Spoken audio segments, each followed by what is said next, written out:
2 باتیں ہو گئی. اس کے بعد جس وقت ہم نے جانور بڑا خریدا اور مل کر لیا, اس میں چارہ اور کسائی کی اجرت سمیت سب چیزیں ٹوٹل ہوں گی. ٹھیک ہے. یعنی اس میں خریدنے کے بعد اگر 70,000 کا جانور آیا ہے, 10,000 روپے خرچہ آیا ہے جس میں اس کا چارہ, اس کسائی کی اجرت وغیرہ سب شامل ہے, تو 80,000 روپے اس کو گنا جائے گا اور 7 لوگوں میں ڈیوائڈ ہوگا برابر کا. ٹھیک ہے. اسی کے مطابق, مطلب وہ تو پھر 12,000 یا 13,000 جتنا آئے گا اس کے مطابق ہوگا. ٹھیک ہے. شریعت مطالعہ کی طرف سے یہ حکم لازم ہے کہ جب تک آپ ان حصوں کو آپ لینے کے اعتبار سے ساتھ نہیں کر رہے تو دینے کے اعتبار سے ساتھ کیسے کریں؟ بالکل ٹھیک ہے. یہ تو ہوگی ایک حیثیت. دوسری حیثیت اب اس کی تقسیم کی, یہ بڑا اہم مسئلہ ہے.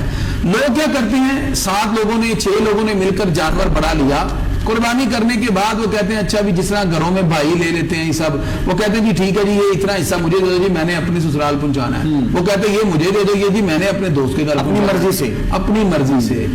یہ بات ناظرین ذہن میں رکھیں, اس انداز میں گوشت کی تقسیم جائز نہیں. ٹھیک ہے. اب آپ کہتے ہیں جی ہم تو آپس میں راضی ہیں, ہم کہتے ہیں کہ آپ راضی ہیں, شریعت راضی نہیں ہے. شریعت اس وقت راضی ہوگی جب آپ اس کو 7 حصوں میں ڈیوائڈ کریں. بالکل ٹھیک. اس کا شرعی طریقہ کیا ہوتا ہے کہ آپ سب سے پہلے جانور کو ذبح کرنے کے بعد, اس کا گوشت کرنے کے بعد اس کو برابر 7 حصوں میں ڈیوائڈ کریں گے, تقسیم کریں, اس کو تول کر کریں گے. جیسے کہ آپ نے تولا تو 2 من گوشت آ گیا, تو آپ اس 2 من گوشت کے 7 حصے بنائیں گے 100%. ٹھیک ہے. پھر اس میں پرابلم آتی ہے پاوے کی.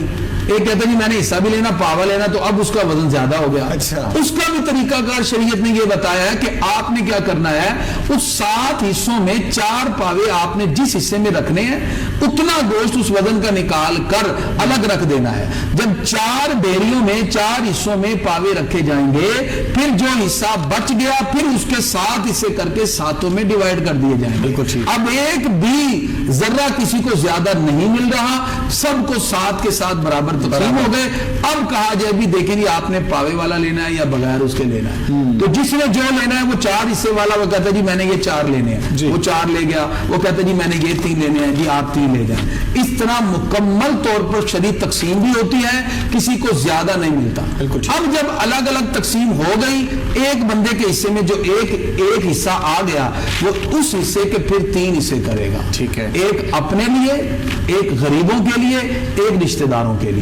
اسی طرح جس نے بکرا کیا یا دمبا کیا یا چترا کیا وہ بھی ایسے ہی گوشت لے گا, اس کے 3 حصے کرے گا, ایک اپنے لیے, یہ غریبوں کے لیے, ایک رشتہ داروں کے لیے. غریبوں کے لیے ویسے ہماری نظر میں تو نظر نہیں آتا کہ کوئی حصہ نکالتا ہے, خاص طور پر بہرحال لیے نکل جاتا ہے, رشتہ داروں نکالنا چاہیے نا. دیکھیں ہمارے عموماً محلوں میں کچھ غریب لوگ ہوتے ہیں جنہوں نے نہیں کیا ہوتا. بالکل. رشتہ داروں کو تو ہم دے دیتے ہیں, وہ تو دینا ہی ہوتا, وہ نہیں دیں گے تو باتیں کریں گے. اصل میں بات یہ کہ صاحب میں آپ کی بات کو مزید آگے بڑھاؤں, یہ وقت کی ضرورت ہے, یہ میں سمجھتا ہوں. سوال جس قدر مہنگائی بڑھ گئی ہے اور لوگ ایسے لوگ بھی ہوتے ہیں جو دیکھنے میں آتا ہے کہ وہ سارا سال اس گوشت کو کھاتے نہیں ہیں, مطلب وہ بکرا نہیں کھاتے ہیں, وہ مٹن نہیں کھاتے ہیں, تو لوگوں نے یہ بھی کنسیپٹ بنا لیا ہے کہ چلیں یار پورا سال تو ہم نے کھانا نہیں ہے تو ہم خود ہی کھا لیتے ہیں اس کو, عید قریب آ رہی ہے تو سارا گوشت ہم خود ہی فریز کر لیتے ہیں, خود ہی کھا لیتے ہیں, یہی ٹھیک ہے.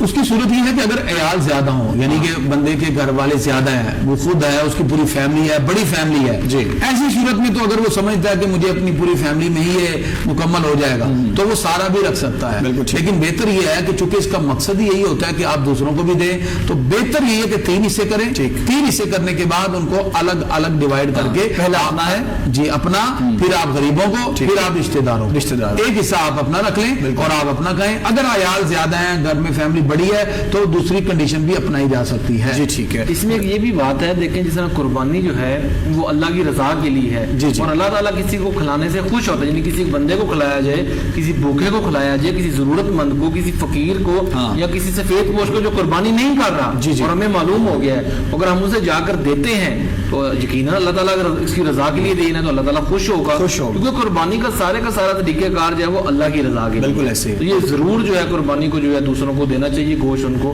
پہنچانا چاہیے. بالکل ٹھیک ہے. ڈاکٹر میر آصف صاحب, ایک بہت اہم سوال میں آپ سے کرنا چاہ رہا ہوں, اور اس اعتبار سے بھی یقیناً اب اس کا بھی ایک عمل دیکھنے میں آتا ہے. ماضی میں قربانی کی کھالیں کچھ شدت پسند تنظیمیں ہیں ان تک پہنچتی رہیں, اور یہ بھی ایک اس کا حصہ ہے جو قربانی کی کھالوں میں ہمیں نظر آتا ہے. جس کا دل چاہتا ہے وہ اس کو کھال دے دیتا ہے. تو قربانی کی کھالوں کے حوالے سے کیا کنسیپٹ دیکھتے ہیں آپ؟ اس کا کون حقدار آپ کس کو سمجھتے ہیں صحیح معنوں میں یہ حقدار ہے؟ کس کو دینی چاہیے, کہاں نہیں دینی چاہیے؟ اس کی تھوڑی سی وضاحت کریں آپ ذرا.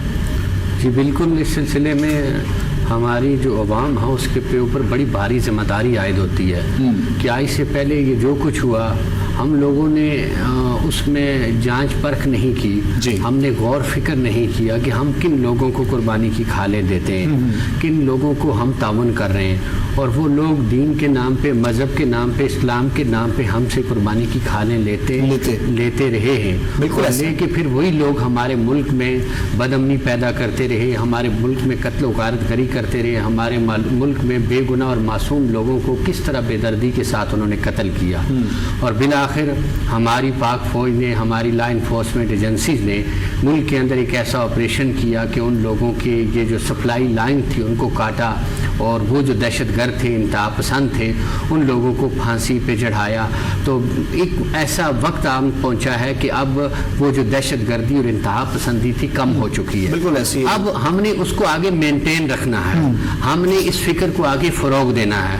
ہم نے اپنے گلی محلے میں, اپنی مسجد میں, اپنی گرد و نواح میں پہچان کرنی ہے کہ کون وہ لوگ ہیں جو صحیح معنوں میں دین اسلام کی خدمت کرتے ہیں, کون وہ لوگ ہیں کہ جو صوفیاء کی فکر, جو تصوف, امن, محبت اور رواداری پہ مبنی ہے اس کو فروغ دے رہے, اور کون وہ لوگ ہیں کہ جو انتہا پسندی, دہشت گردی کو فروغ دے رہے. یہ جو دو طبقات ہیں ان کی ہم نے تقسیم کرنی ہے. اور تقسیم کیسے کریں گے کہ جب ہم نے قربانی کی کھالیں دینی ہے تو ہمیں پتہ ہونا چاہیے جو اچھے ادارے ہیں, دینی ادارے ہیں, جو صحیح معنوں میں دین کی تعلیم دے رہے. اور آج اگر دیکھا جائے پاکستان کی ایجنسیز نے, پاکستان کے اداروں نے جو ہمارے سامنے رپورٹ پیش کی ہے کہ دہشت گرد جو ہے, جو خود کچھ دھماکوں میں استعمال ہوئے اور جنہوں نے پاکستان میں بے گناہ لوگوں کا خون بہایا, وہ بھی دینی مدارس سے تعلق رکھتے تھے. تو کہیں ہم بولے بٹکے ان مدارس کے اندر نہ چلے جائیں, اپنی کھال اور اپنا تعاون ان اداروں کو نہ دے دیں کہ جو اپنے اداروں کے اندر دہشت گردوں کو پروموٹ کر رہے ہیں, دہشت گردی کی فکر کو پروموٹ کر رہے ہیں, اور وہ دہشت گردی کی نرسریاں ہیں. تو ہم نے یہ غور کرنا ہے, ہم نے ان کو پوائنٹ آؤٹ کرنا ہے. اور اگر آج ہماری ایک کھال وہاں پہ چلی گئی, گویا ہم نے ان کی سپلائی لائن کو بحال کر دیا اور ہم نے ان کو مالی تعاون کر دیا. تو ہم نے غور کرنا ہے, اور یہ نہیں دیکھنا کہ وہ بھی مدرسہ ہے, یہ بھی مدرسہ ہے, وہ بھی مسجد ہے, یہ بھی مسجد ہے. تو ہم نے اس میں تفریق پیدا کرنی ہے. ہم نے پہلے تفریق نہیں پیدا کی تھی, تو ہم نے دیکھا مذہب کے نام پہ انہوں نے لوگوں کے گلے کاٹے, علماء کے گلے کاٹے, مشائخ کے گلے کاٹے, ہمارے سکول کے بچوں کے گلے کاٹے, ہمارے علماء کے گلے کاٹے, ہمارے دینی اور امن اور محبت کو پھیلانے والے مشائخ کو قتل کر کے ان کی لاشوں کو درختوں کے ساتھ لٹکایا گیا.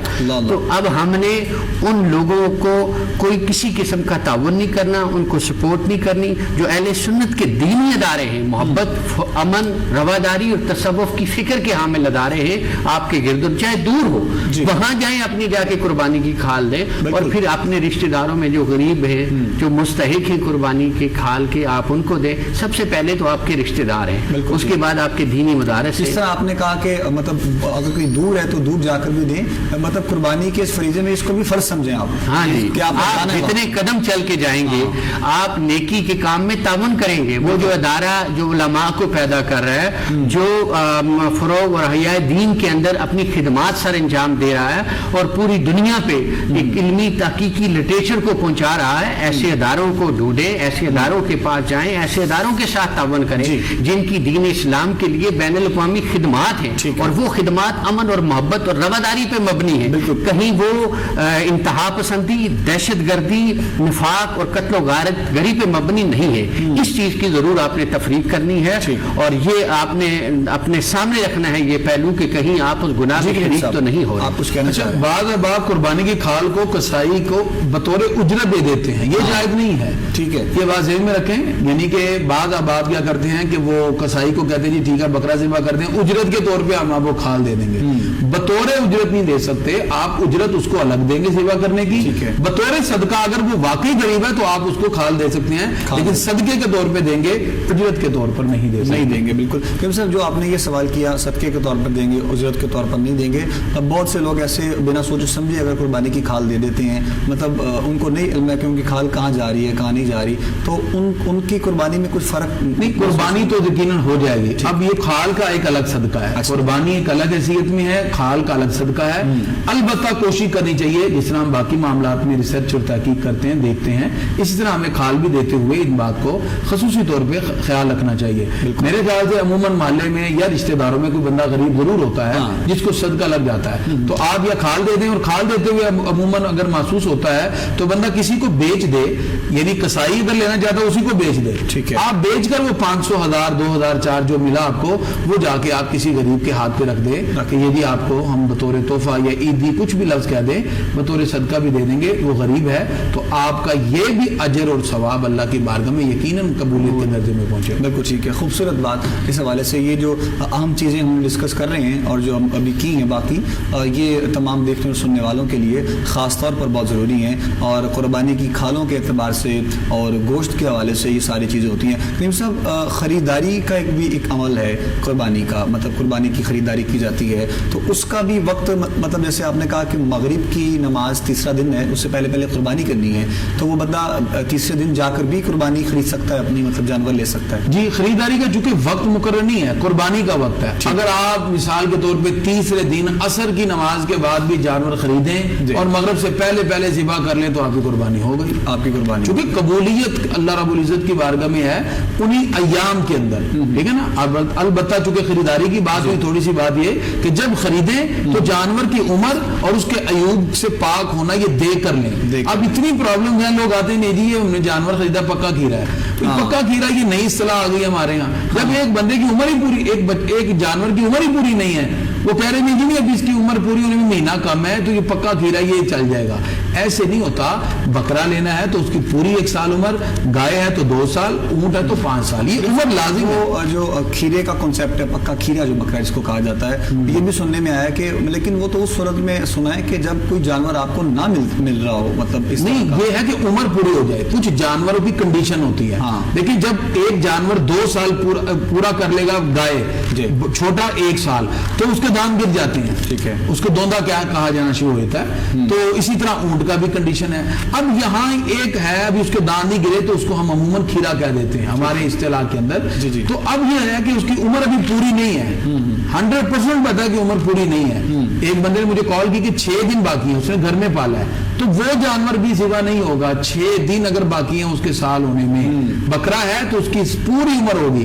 صرف مینڈا اور دمبا یہ اگر سال سے کم ہیں اور فربا ہیں پھر ان کی قربانی کی جا سکتی ہے. لہذا ان اصطلاحات کو ذہن میں رکھتے ہوئے ہم کسی سمجھدار بندے کو ساتھ لے کے جائیں, اس کی عمر کا بھی دیکھ کر, عیب اور نقص کو دیکھ کر. بعد میں گھر میں آتے ہیں پتہ چلتا ہے تو اس کا تو عیب ہے, اس کو تو کوئی کھالوں میں کیڑے پڑے ہوئے ہیں, تو اس کا سینگ ٹوٹا ہوا ہے, کسی چیز سے جوڑا ہوا ہے. یہ سارے نقائص کو دیکھ کر, عیوب کو دیکھ کر اللہ کی راہ میں قربانی کرنی ہے. ہمیں ان تمام کے تمام عیوب کو دیکھ کر پاکیزہ, صاف ستھرا اور خوبصورتی کے ساتھ جانور جو ملے اس کو اللہ کی راہ میں قربان کرنا ہے. اصل میں خریداری کا جو ایک سوال, جو کنسیپٹ دیکھا جاتا ہے لوگوں میں, یہ بھی تو پھر عمل ایک سننے میں آتا ہے نا کہ جس طرح میں نے سوال آپ سے کیا, آپ نے کہا کہ عصر سے پہلے بے شک وہ خرید لے اور مغرب سے پہلے اس کو قربان کر دے. لیکن یہ بھی ایک عمل سننے میں آتا ہے, دیکھنے میں آتا ہے کہ اس جانور کو آپ اپنے گھر لے کر آئیں, 1 رات رکھیں یا 2 راتیں رکھیں, اس کی خدمت کریں, تو اس کی مطلب کچھ, یہ تو ایک اچھا عمل ہے کہ ایک بندہ نیت کرتا ہے کہ میں نے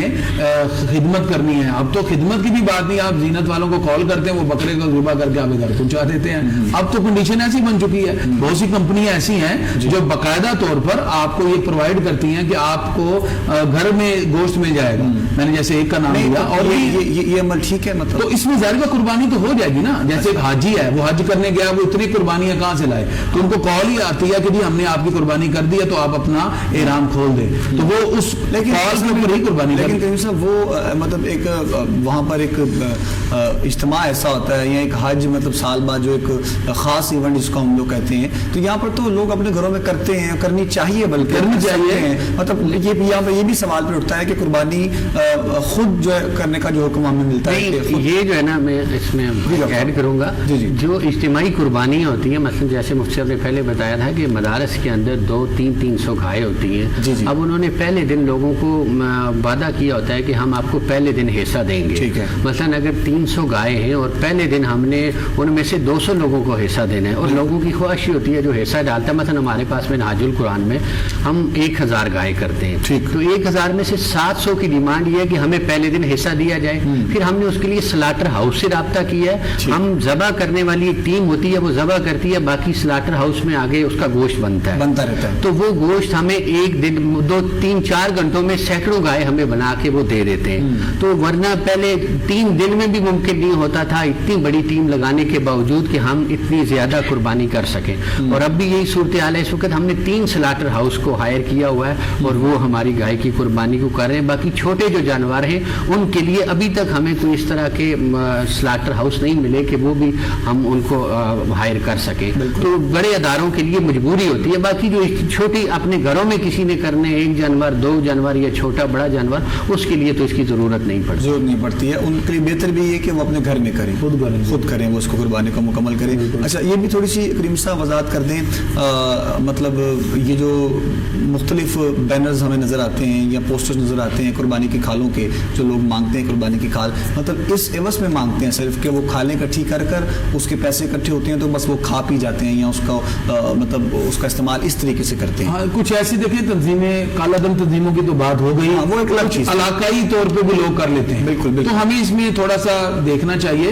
اگر کچھ لوگ ویسے ہی علاقے کے اندر پیسے اکٹھے کر لیتے ہیں, وہ کہتے ہیں جی ہم بعد میں کوئی ایسا سسٹم بنائیں گے جو کہ کسی اعتبار سے کھال کا مصرف نہیں ہے. جیسے جی کرکٹ کلب ہم نے بلا لینا, جی ہمیں لائٹ لگا لینی ہے, ہم نے ہر سیٹرڈے کو میچ کھیلا کرنا ہے, اس سے تو نہیں نا آپ وہ کھال سے یہ سب کچھ کریں گے. قربانی کی کھال ہے بھی, یہ سے غریبوں کا حق ہوتا ہے. تو اگر ایسی کوئی کنڈیشن اپناتے ہیں یا ایسے نوجوان صرف بینر لگا کے ایموشنلی آپ کو کچھ نعرے لکھ کے اس پہ اور علاقے کی بہتری کے لیے کوئی ایسی بات کرتے ہیں, تو کبھی بھی آپ ایسے نوجوانوں کو کبھی کھال نہ دیں, بلکہ آپ جانچ پڑتال کے دیں.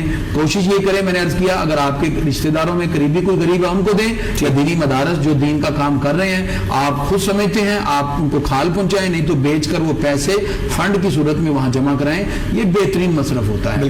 اور ساتھ ساتھ یہ بات بھی میں وضاحت کے ساتھ عرض کرتا جاؤں, جہاں ابھی بات ہوئی تھی اجتماعی قربانی اور اکیلے قربانی کے حوالے سے, گھروں کے اندر چونکہ ایسا مسئلہ اکثر بن جاتا ہے, لیکن گھروں میں قربانی کرنے کا فائدہ کیا ہے؟ نبی کریم صلی اللہ علیہ وسلم جب قربانی فرماتے تو سرکار اپنی پیاری بیٹی حضرت فاطمہ سے کہتے بیٹا اور ادھر کھڑے ہو جاؤ. سیدہ کائنات حضرت فاطمہ الزہرا رضی اللہ تعالیٰ عنہ کھڑی ہوتی تو آقا علیہ الصلوۃ والسلام ان کے سامنے 2 مینڈے ذبح فرماتے, ایک اپنے لیے, ایک سرکار اپنی پوری امت کے لیے. یہ عمل در حقیقت ہم اپنے گھروں میں اگر ماحول بنائیں گے آج اپنی اولادوں کے سامنے, پھر گھروں کے اندر جس طرح عموماً ہوتا ہے کہ کلیجی پہلے نکال کے پکائی جاتی ہے, پھر سب بیٹھ کے دعا کرتے ہیں, دعا کر کے حضرت ابراہیم علیہ السلام, اسماعیل علیہ السلام اپنے گھر والوں کو شریک کرتے ہیں, پھر اس کے بعد اس کو کھلایا جاتا ہے. یہ ایک ایسا خوبصورت طریقہ ہے, آج آپ کی اولاد آپ کو کرتے ہوئے دیکھے گی, کل یہی عمل جاری رہے گا تو آپ کو بھی دعاؤں میں یاد رکھا جائے. بالکل ایسے. تو یہ گھروں میں ایک آدم ایسا ماحول ہونا چاہیے. اگر آپ باہر بھی کسی جگہ کر رہے ہیں, جیسے بڑی اچھی بات کی مفتی صاحب نے, تو گھر میں کم از کم ایک جانور چھوٹا آپ گھر میں ضرور کریں, تاکہ گھر میں بھی روایت رہے, ہم سنت ابراہیمی اور اس کے ساتھ ساتھ اپنے جو ہمارے کلچر کا طریقہ کار ہے, ہماری تہذیب ہے, ہمارا اسلامک آئیڈینٹی کے سے ایک الگ تشخص ہے, تو وہ تشخص بھی ہمارا برقرار رہے. گھروں کا ماحول اس حوالے سے ہوتا ہے کہ جی آج گھر میں قربانی ہو رہی ہے, اللہ تعالیٰ خون بہانے کی برکت سے بہت سی تکلیفیں بھی دور کر دیتا ہے, پریشانیاں بھی دور ہوتی ہیں, اس لیے میں گھروں کے اندر بھی ایسا ماحول بنا کر خود قربانی کی کوشش کرنی چاہیے. بالکل. اللہ کریم صاحب یہ بھی وضاحت فرمائیے گا کہ جو باہر کے ممالک ہیں جہاں پر کچھ جگہ ایسی ہیں جہاں پر قربانی ہوتی ہے, سب میں تو نہیں ہوتی ممالک میں, ظاہر سی بات ہے, تو وہ لوگ لوگ جو باہر رہنے والے ہیں وہ اگر وہیں پر اپنے پیسے جمع کروا دیتے ہیں اور بس مطلب قربانی پھر ان کی ہو جاتی ہے. اداری بات ہے. دیکھیے اس میں دو صورتیں ہیں. بعض مقام پر چونکہ وہ گوشت کو اور ان چیزوں کو لے جانا ممنوع سمجھتے ہیں, جی تو وہ پیسے جمع کرواتے ہیں اور وہ ذبح ہو جاتا ہے, تو بھی ٹھیک ہے. دوسری صورت ان کے لیے ہے کہ وہ اپنے جو رشتہ دار پاکستان یا اسلامی ممالک میں ہیں ان کو کال کر دیں کہ جی آپ یہ پیسے ہم بھجوا رہے ہیں, آپ اس کی قربانی ہمارے نام کی کر دیں, گوشت آپ ہی کھا لیں. تو اب وہ کیا ہوگا, وہ رشتہ داری, وہ جو صلہ رحمی کا تعلق بھی قائم رہے گا اور اس کے ساتھ ساتھ ان کا جانور بھی ایک مسلمان کے سائز یقیناً ذبح کرے گا, پھر مسلمانوں میں آسانی سے وہ تقسیم بھی ہو جائے گا, کسی قسم کی کباط نہیں ہوگی. البتہ اگر کسی ایسے ممالک میں ایسی کنڈیشن ہے کہ وہاں پابندی ہے, وہاں آپ ایسے کھلے عام جانور ذبح نہیں کر سکتے اور اس طرح کی بہت سی کنڈیشن لگی ہوتی ہیں, تو پھر اس صورت میں آپ کسی بھی کمپنی کو جا کے آپ پیسے جمع کروا دیں اور اگر وہ آپ کو گوشت بھجوا دیں تو بھی ٹھیک ہے, نہیں بھجواتے آپ کے نام کی قربانی وہ کر دیں, آپ کو تسلی ہو تو آپ کی قربانی ہو جائے. بالکل ٹھیک ہے. اس میں یہ بھی بات میں اضافہ کرتا جاؤں گا کہ اس میں انہوں نے بڑی بہترین بات فرمائی کہ باہر کے ممالک میں خاص مسئلہ ہے وہ جھٹکے کے طور پر استعمال کرتے ہیں, جانور کو جو ہے وہ ذبح کر دیتے ہیں. اور دوسرا جو ہے مشین کے ساتھ, آج کل یہ جدید ٹیکنالوجی آ چکی ہے یورپ میں اور امریکہ میں, تو اس صورت میں بہتر حال یہی ہے کہ اسلامی ممالک میں جو ہیں جن کے عزیز و اقربا ہیں ان کو پیسے دے دیے جائیں, ان کو قربانی کا جانور کا کہا دیا جائے کہ ان کی طرف سے قربانی کر دی جائے, کیونکہ جھٹکے کی صورت میں قربانی نہیں ہوتی ہے. ٹھیک ہے.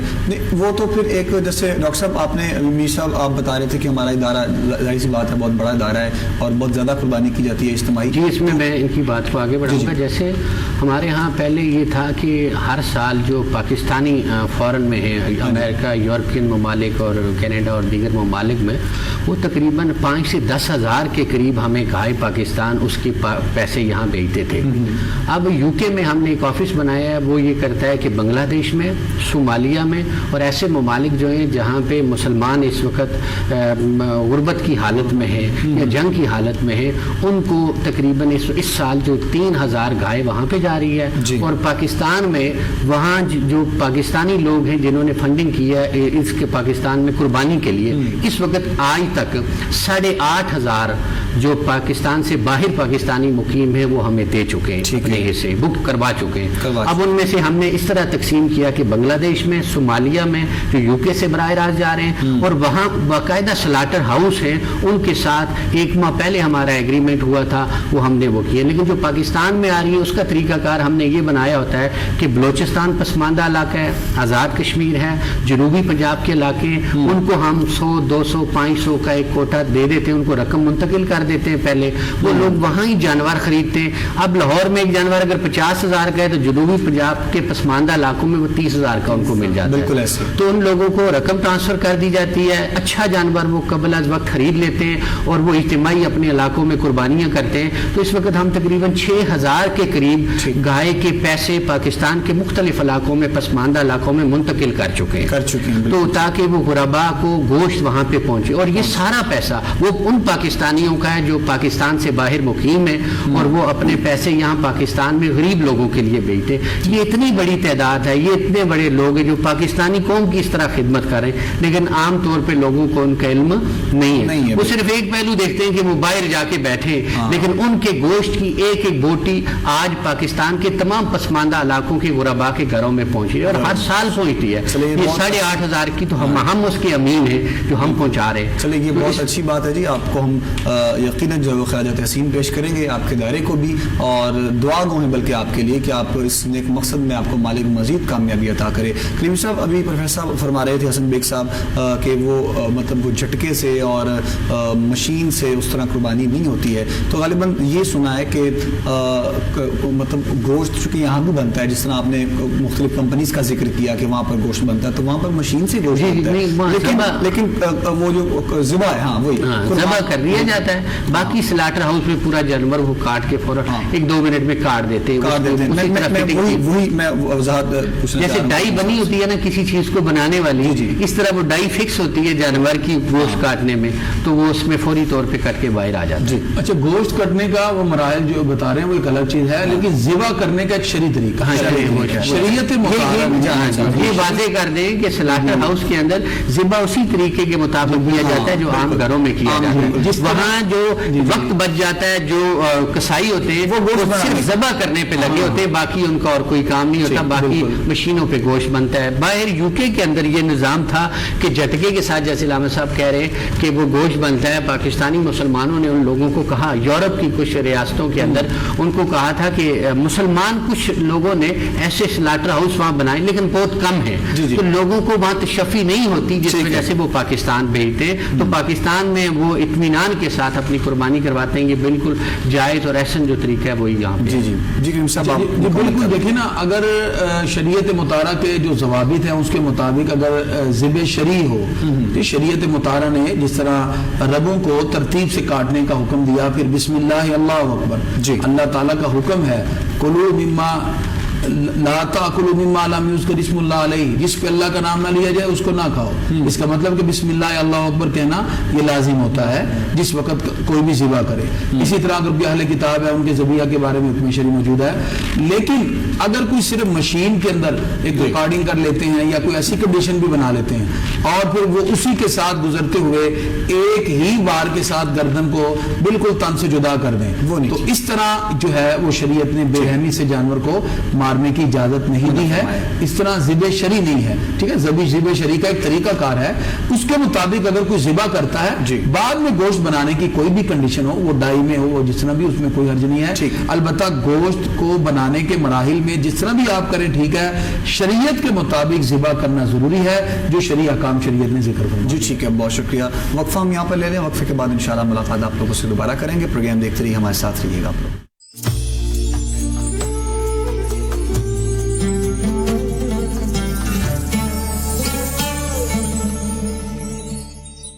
بسم اللہ الرحمن الرحیم. میرا نام محمد انعام بٹ ہے، Commonwealth games gold medallist. جس طرح چیف جسٹس صاحب نے ملک کی ضرورت کو مد نظر رکھتے ہوئے اور اپنی ذاتی دلچسپی کے ساتھ ڈیم بنانے کا اعلان کیا ہے، یہ ملک پاکستان کے لیے بہت خوش آئند ہے.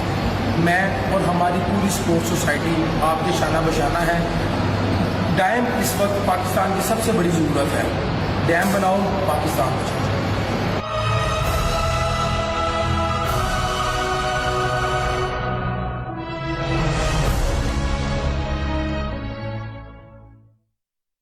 Assalamu alaikum. My name is Anayati. Bye-bye to everyone.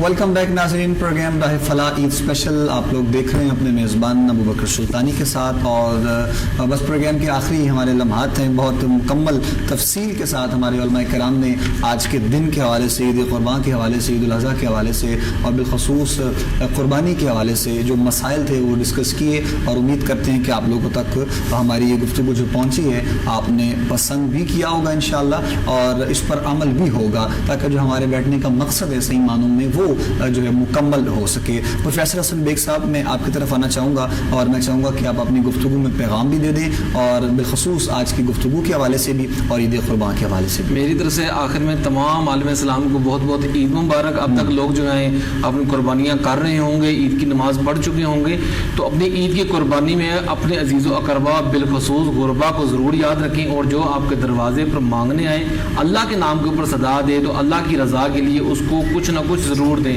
اس کو خالی ہاتھ مت لٹائیں، کیونکہ وہ اللہ کا سمجھ لیں کہ وہ اللہ کا مہمان بن کر آپ کی طرف آیا ہے، وہ آپ کے دروازے کو کھٹکھٹا رہا ہے، تو اس کو نامراد یا اس کو ڈانٹیں یا اس کو کسی قسم کی سرزنش نہ کریں.